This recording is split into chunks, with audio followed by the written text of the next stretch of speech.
المسارات. الجهاز الطاقي بيتكون من 3 حاجات: مسارات للطاقة وشاكرات وحواليهم هالة. مسارات الطاقة دي زي الأوعية الدموية، هي عبارة عن أوعية طاقية بيمشي فيها الطاقة للجسم كله. أي انسداد أو أي مشكلة بتحصل فيها هي اللي بتؤدي للمرض، سواء جسدي أو عضوي. اللي هنعمله دلوقتي تمارين تسلك المسارات دي. هنقعد في كل تمرين فيهم حوالي دقيقتين أو حسب الوقت اللي نحس إن احنا عايزين فيه نعمل فيه يعني.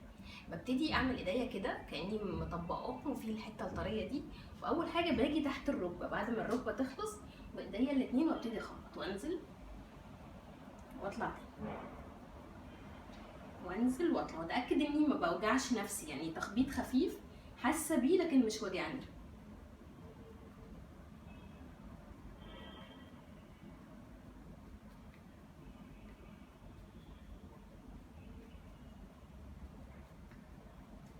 بخلص منطقه الركبه واجي هنا عند منطقه الحوض بنفس التخبيط، اخبط تخبيط خفيف ما يقلمنيش، بعدين ابتدي انزل منطقه قبل الركبه وارجع تاني واطلع تاني واخبط تخبيط خفيف واطلع تاني وارجع اتخبط تاني في منطقه الحوض وانزل تاني اخبط.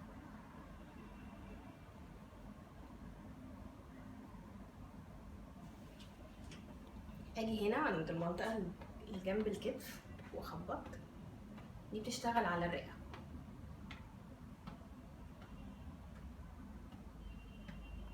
خبط الكتفين بالتبادل، بس ما اتاكد اني ما اخبطش الكتف نفسه، الحته دي.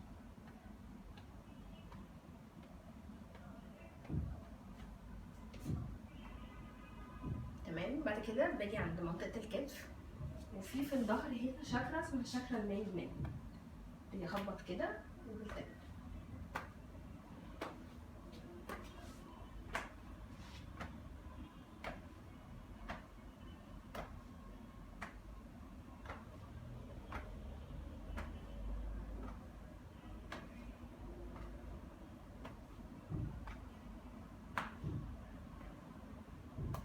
تمام. بعد كده اجي عند منطقه القلب ومنطقه النايم واخبط وابدل.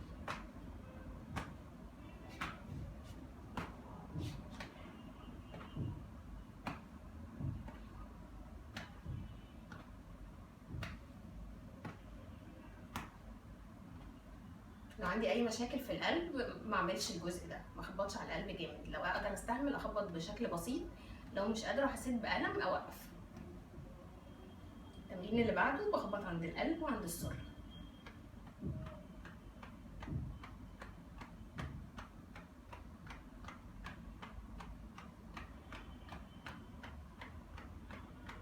لمدة دقيقتين تقريبا.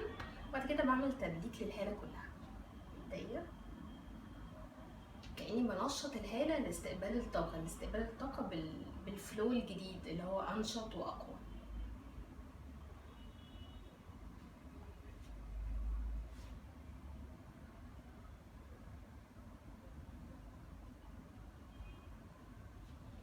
بعدين أقعد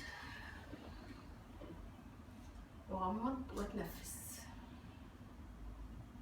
أتأكد إن كتافي مرتخية مش متشنجة، إني مش جازة على أسناني ومش حاسة بأي ألم في أي جزء، وظهري مفرود.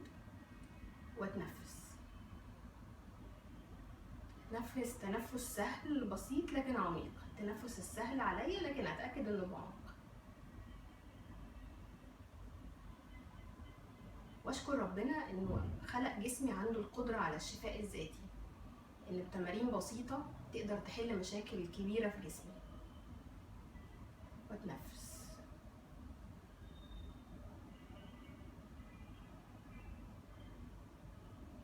ولما احس اني مستعدة ابتدي احس بالطاقة في جسمي وافتح عيني.